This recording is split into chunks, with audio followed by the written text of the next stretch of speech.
Hello, everyone. I wanted to introduce myself. My name is Miss Lily, and I will be your math teacher this year.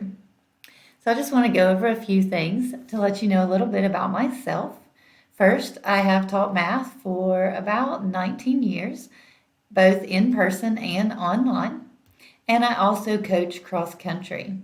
I've coached track and robotics in the past, but currently I only coach cross country. So I look forward to working with each of you this year. And I was going to say, if you have any questions, feel free to reach out and I'll get back to you as quick as I can.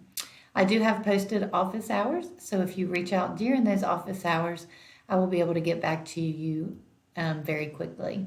But otherwise, I'll get back to you within 24 hours.